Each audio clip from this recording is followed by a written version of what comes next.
Энэхүү жүжигчин бүсгүй үнэхээр асар их алдар нэрт хүрэх боломжтой нэгэн байлаа. Нэгэн үе өмнөх үеийнхэн од сүн хийгээ хүртэл ардаа үлдээж байсан ч амьдралынхаа оргил үед амиа хорлохоор шийдэж ердөө 25 наснда амьдралаа өндөрлүүлсэн. Түүний амьдрал олон хүнд гуниг харуулсал үлдээсэн. Тэр бол И Өнжүү. 2005 оны 2 дугаар сарын 20-ны өглөөний ойролцоогоор 6 цагийн үед Солонгосын нэрт жүжигчин И Өнжүү ах руугаа уцтаж сүүлийн 3 жилийн турш туулсан зовлон шаналлаа ярьжээ. Түүний дуу хоолой гуниг цөхрлөөр дүүрэн байв. Утасны цаадах ах нь дүүгээ тайвшруулахыг хичээж сэтгэл нь баг зэрэг тогтворж хүртэл ярьсан байна. Ах нь үүнийг зүгээр л гомдлоо гаргасан гэрэ гэж бодоод тайвшруулсныхаа дараа дүүн амархаар унтна гэж найджээ. Гэвч түүний хүлээж байгаагүй аимшигтай зүйл тохиолдсон юм. Утас тасарснаас хойш удалгүй И Өнжүү өөрийн амьдарч байсан орон сууцндаа бүсээрээ дүүжлэн амиа хорлсон байна. Хэдэн цагийн дараа ах нь дүүгийнхээ байдлыг асуухаар дахин залгасан ч утас авсангүй. Дүүн ярихдаа ихэд хэвийн бус байсан тул хариу өгөхгүй байдал нь ахыг нь ихэд түгшээж. Тэр даруй дүүгийнхээ байранд очихоор яран гарсан байна. Хаалгыг онгойлгоход шалан дээр тод цусны мөр таазнаас бүсээр дүүжлэгдсэн дүүгээ харжээ.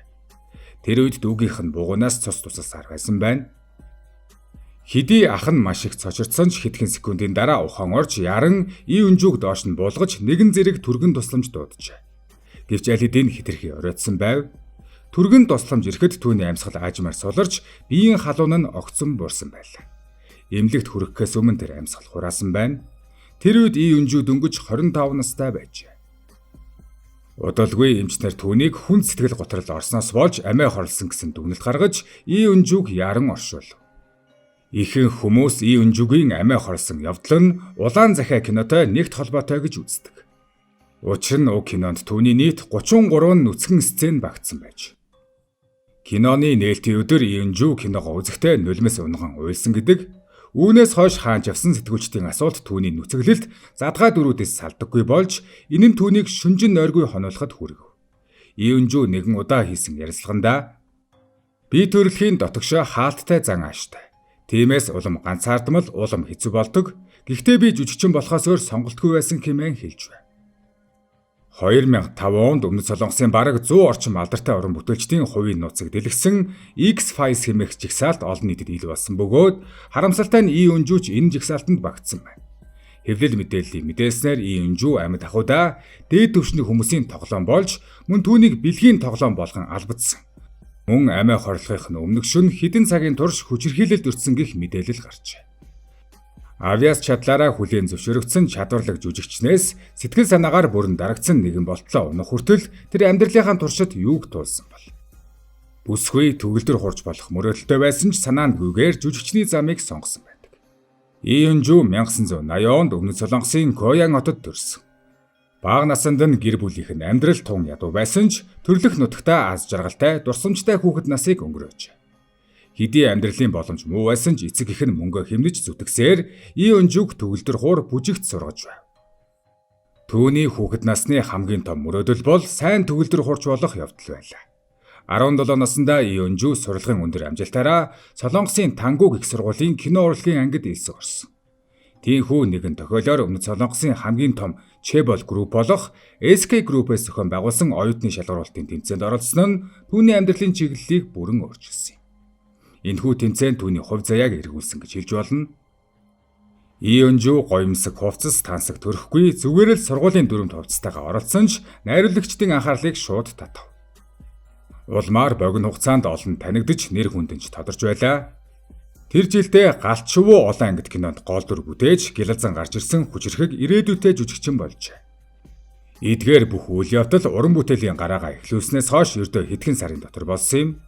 Удалгүй И Өнжүү White Knight олон ангид кинонд өмнөх үеийн алдартай жүжигчин Шин Мин Хагийн дүрийг бүтээснээр түүний залгамжлагч хэмээн нэрлэгдэх болжээ. Тухайн үед Шин Мин Ха Солонгост гадаа төрөх жүжиглэлт хоёроо дээд түвшний домогт жүжигчинд тооцогдож байсан. И Өнжүү удаан хугацаанд цэвэр гэмгүй төр төрхийн шугамыг баримталж энэ имижээрээ асар олон шүтэн бишрэгчтэй болсон юм. Өндөр цалин авч ихэснийхээ дараа И Өнжүүгийн хамгийн түрүүнд хийсэн зүйл бол эцэг эхийнхээ ачийг хариулах явдал байв. Гэвч энэ үе тэр аль хэдийн төгөлдөр хурж болох мөрөөдлөө мартаж Өмнөд Солонгосын entertainment-ийн салбарын намагт улам бүр гүн шигдэн орсон байлаа. Lee Eun-ju амиа хорлохын өмнө үлдээсэн загталдаа туйлдж сэтгэлээр унах бүртээ ээж нь түүний цорын ганц төшиг тулгуур байсан хэмээн бичсэн байдаг. Ээжтэй гэмшиж буруутай мэд санагдаж байсан нь тодорхой бөгөөд энэ ертөнцийг орхихын өмнө Lee Eun-ju олонтаа эргэлзэж тэнэгэлсэн нь лавтай. Карьераа эхлүүлснээс 4 жилийн дараа буюу 2004 онд Lee Eun-ju дахин нэг ихэх маргаантай задгаа агуулгатай Scarlet Letter кинонд тоглосон нь түүний сүнс амьдралаа шингээсэн сүүлчийн бүтээл болж үлджээ. Уг кинонд нийт 33 нүцгэн дүр зураг багтсан байна. Кино нээлттэй хийсний дараа санаандгүй байдлаар асар их амжилт олж, гол дүрийн 2 жүжигчин болон нэг туслах дүр Blue Dragon Awards нэр дэвшин, харин Lee Eun-ju өөрөө Diabel Awards-д нэр дэвшсэн байна. Алтарнэр ий төрөн хоёрыг зэрэг олсон мэт харагдсан ч Lee Eun-ju ялтын үр шимийг идэлх завдал олдсонгүй. Улаан загтал киноны дараагаас эхлэн тэр гүн сэтгэл гутралд орж дотоод ертөнц нь аажмаар нурж эхэлсэн юм. Түүний ой санаж муудаж хоолны дуршилгүй болж өдөрт өрдөө 1 цаг хүрэхгүй унтдаг болсон байна. Улмаар удсанчгүй Lee Eun-juг гэртээ амиа хорлсон байдалтай болсон юм. Хачиргалтай нь тэрээр Тангуг их сургуулийн кино урлагийн ангийг бакалаврын зэрэгтээ төгсөөд дөнгөж 4 хонож байсан юм. Ирээдүйд нь хязгааргүй боломж нээгдэж байсан атал яагаад Lee Eun-ju амьдралынхаа ийм оргил мөчөд амиа хорлох шийдвэр гаргасан юм бол? Lee Eun-juгийн агентлагт хамтран ажилладаг байсан хүний ярьснаар тэрээр компани зүгээс хүнлэг бус дарамт хүчирхийлэлд удаа дараа өртдөг байсан. Мөн компани зохион байгуулалтаар дээд түвшний албан тушаалтнуудад бэлгийн үйлчилгээ үзүүлэх шаардлагатай байнга тулгардаг байж. Зарим үед нэг бус хүнтэй зэрэг нүүр тулдаг байсан бөгөөд ийм зүйлтэй тэр дөнгөж 20-од наснда тулгарч байв. Нэг удаа Lee Eun-ju эдгээр дээд түвшний хүмүүсийн зүгээс 8 цагийн турш хүчирхийлэлд өртсөн гэх мэдээлэл байдаг. Энэ хугацаанд янз бүрийн хэрэгсэл ашиглан доромжлон зовоосон бөгөөд ийм явдал давтамжтай тохиолддог байж. Бүр фэнүүдтэйгээ уулзах арга хэмжээнд оролцох үед нь ч түүнийг зүгээр орхидоггүй байсан гэдэг.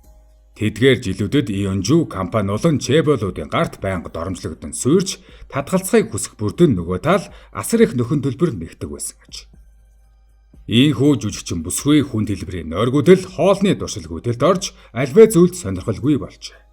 Тэр энэ ертөнцийн хамгийн муухай хамгийн бохир талыг харсан бөгөөд түүнээсээ хизээж салахгүй мэт санагдаж эцэст нь амиа хорлох нь л бүгдийг өгөө хийх цорын ганц арга гэж бодох болсон байна.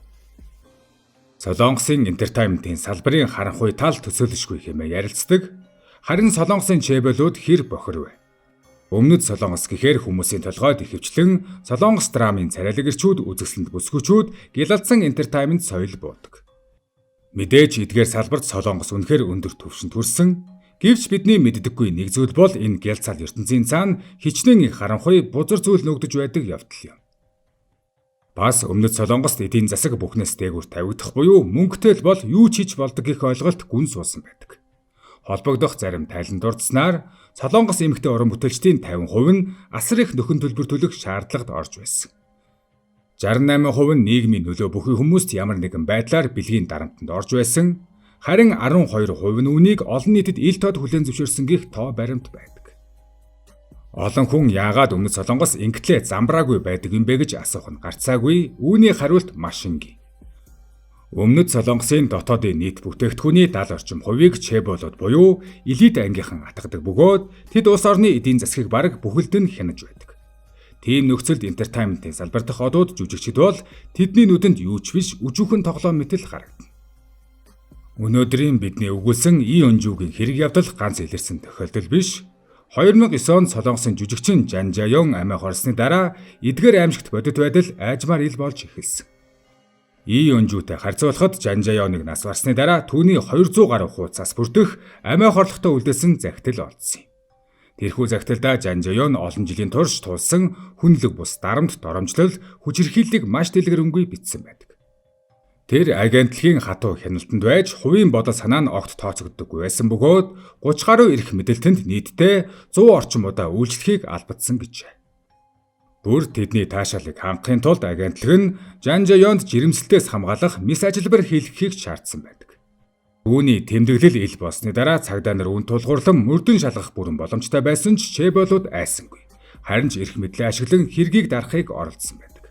Эцэст нь Жанжоёны амиа хорлсон хэрэг тодорхой үр дүнгүйгээр замхарч хариуцлага хүлээсэн хүн бараг үлдээгүй төгссөн юм а.